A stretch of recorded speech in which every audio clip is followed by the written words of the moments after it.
Today we're going to cover 10 things you might not know about scrap mechanic. And we'll start off with thrusters. Did you know that the level of the thruster actually changes how heavy it is? Not only that, but the old thrusters are actually lighter than the tier 5 thrusters.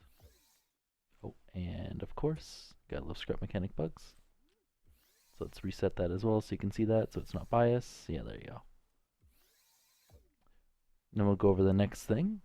Did you know that the speed of a piston hooked up to a controller is actually slower than one hooked up straight to a logic gate or switch? But we can actually push that further by blueprinting the controller's speed. You can actually make the controller one a lot faster. Also, hooking it up to a controller reduces the actual force of the piston by 3 times. But yet you can get almost infinite speed out of it. Just put cardboard on the end and it'll go so fast. It doesn't increase the max range, sadly, though. Also, did you know the old gas engine and electric engines are quite a bit different than the new ones? I'll show you for example here. Of course, that's going to be loud, whatever.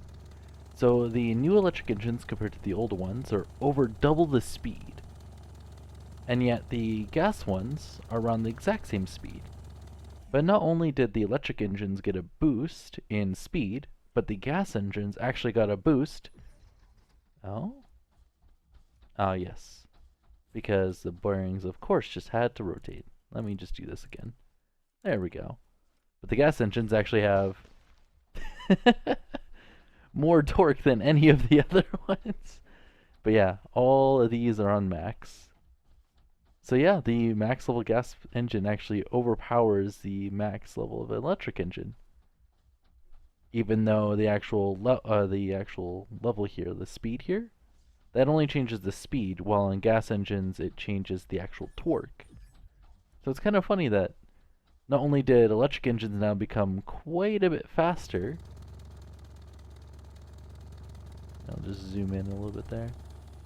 Not only did they become quite a bit faster than gas engines, but they became significantly weaker.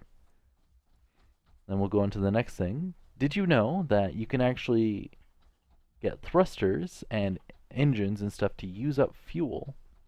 So we'll just put in inventory, which is pretty useful for, was it adventure mode? Challenge mode, there we go, yeah, challenge mode. But yeah, you could use that for inventory. So if you ever want to detect what items they picked up, there you go, that's one way of doing it. Also, did you know that you can actually enable bearing lock on a driver's seat to lock the rotation? So I can actually get out there and it's locked. It will also remember the locked position even when you put it on a lift. Not when you save it on a lift, but when you put it on a lift. So it'll snap back to the rotation it was by default. You can also hook up the driver saddle to a controller on loop, so you can actually get up and down rotation to any angle you want, which is quite nice actually. Then we're going to go over the last thing, I guess, 9 and 10. I don't know. These ones, as I said, you might not know, but if you ever are building and you notice that your creation starts vibrating like this, the easiest way you can fix it is by divvying up the quadrants on the creation by painting random parts. It's only because the actual object itself here is considered one single block, so all of the forces that are applied on that block is applied through the one center point. So when you have really large objects or really long ones, if it's all made of the same driggable object, the game sees it as one single block. So it's best to just divvy that up, giving it more points of contact. And this will also apply to water creations. So this entire slab here is considered one block, so it's all getting put through about this spot here. And it thinks this is perfectly balanced, but yeah, if we just divvy it up here with a little bit of paint, now it becomes really stable. And as soon as we unpaint it, get it back to one color. Oh, I must have missed one. Oh wait, does it actually remember that it's... Oh, that's actually kind of cool then. That's something I didn't even know, that it remembers that it was painted Interesting. What if I put on a lift? Does it instantly forget? Let's see. I think I showed this in the glitches video, but... Oh wow, it actually remembers now. Interesting. That's so dumb. So that means when I painted this, it might have actually remembered that this was one block, so it wasn't moving around as much. Huh. And of course, yes, as soon as I update it, it's going to remember that it's all one, but they still haven't fixed that bug, though.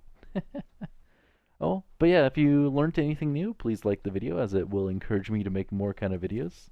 You know, it's kind of been like, what, 9 months since my last video? No, 3 months. 3 months, my bad.